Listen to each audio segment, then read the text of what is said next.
खैर ਅਸੀਂ ਕੋਸ਼ਿਸ਼ ਕਰਾਂਗੇ ਕਿ ਉਹ ਜਿਹੜੇ ਮੈਡਮ ਸੋਨੀਆ ਨੇ ਜਿਨ੍ਹਾਂ ਦਾ ਜ਼ਿਕਰ ਹੋ ਰਿਹਾ ਹੈ, ਜਿਨ੍ਹਾਂ ਦੇ ਵਾਲਦ ਸਾਹਿਬ ਦੀ ਬੀਵੀ ਹੈ, ਇਹਨਾਂ ਦੇ ਭੈਣ ਭਾਈ ਵੀ ਉਹਨਾਂ ਚੋਂ, ਉਹਨਾਂ ਨਾਲ ਵੀ ਸਾਡਾ ਰਾਬਤਾ ਹੋਵੇ ਔਰ ਇਹ ਸਵਾਲ ਅਸੀਂ ਉਹਨਾਂ ਦੇ ਸਾਹਮਣੇ ਰੱਖੀਏ ਤਾਂ ਕਿ ਇਹ ਲੋਕਾਂ ਨੂੰ ਵੀ ਹਕੀਕਤ ਦਾ ਪਤਾ ਚੱਲ ਸਕੇ। ਜਾਂ ਕਿਸੇ ਦਿਨ ਇੰਜ ਵੀ ਹੋਵੇ ਕਿ ਇਕੱਠੇ ਹੋਣ ਤੇ ਇਹਨਾਂ ਨੂੰ ਆਮਣੇ ਸਾਹਮਣੇ ਬਿਠਾ ਕੇ ਤੇ ਗੱਲ ਕੀਤੀ ਜਾਵੇ। ਔਰ ਅਸੀਂ ਇਹ ਲੱਕੀ ਸਾਹਿਬ ਦਾ ਬੇਟਾ ਜਿਹੜਾ ਕੋਸ਼ਿਸ਼ ਕਰਾਂਗੇ ਕਿ ਕੋਈ ਐਸਾ ਦਾ ਪ੍ਰੋਗਰਾਮ ਬਣਾਈਏ, ਲੇਕਿਨ ਅੱਲਾਹ ਤਾਲਾ ਇਸ ਟਾਈਮ ਕਿਉਂਕਿ ਕਾਫੀ ਪਰੇਸ਼ਾਨੀ 'ਚ ਨੇ। ਇਹਨਾਂ ਦੇ ਵਾਲਦ ਸਾਹਿਬ ਜਿਹੜੇ ਨੇ ਉਹ ਮੁਸਲਸਲ ICU 'ਚ ਨੇ, ਜਿਹੜੇ ਕਿ ਪਾਕਿਸਤਾਨ ਦੇ ਸਾਬਕਾ ਇੱਕ ਬਹੁਤ ਖੂਬਸੂਰਤ ਕਾਮੇਡੀਅਨ ਸਨ।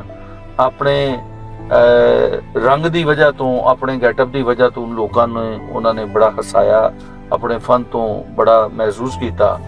ਲੇਕਿਨ ਅੱਜ ਉਹ ਜ਼ਿੰਦਗੀ ਔਰ ਮੌਤ ਦੀ ਕਸ਼ਮਕਸ਼ ਦੇ ਜੰਗ ਲੜ ਰਹੇ ਨੇ। ਅੱਲਾਹ ਤਾਲਾ ਉਹਨਾਂ ਨੂੰ ਸਿਹਤ ਔਰ ਤੰਦਰੁਸਤੀ ਅਤਾ ਫਰਮਾਏ। ਇਹਦੇ ਨਾਲ ਹੀ ਮੈਂ ਇਜਾਜ਼ਤ ਚਾਹਾਂਗਾ। ਤੇ ਇਹ ਉਹ ਵਕਤ, ਇਹ ਉਹ ਸਟੋਰੀਆਂ ਨੇ ਜਿਨ੍ਹਾਂ ਤੋਂ ਸਾਨੂੰ ਜ਼ਿੰਦਗੀ ਦੇ ਬਹੁਤ ਸਾਰੇ ਸਬਕ ਔਰ ਮੈਸੇਜ ਮਿਲਦੇ ਨੇ।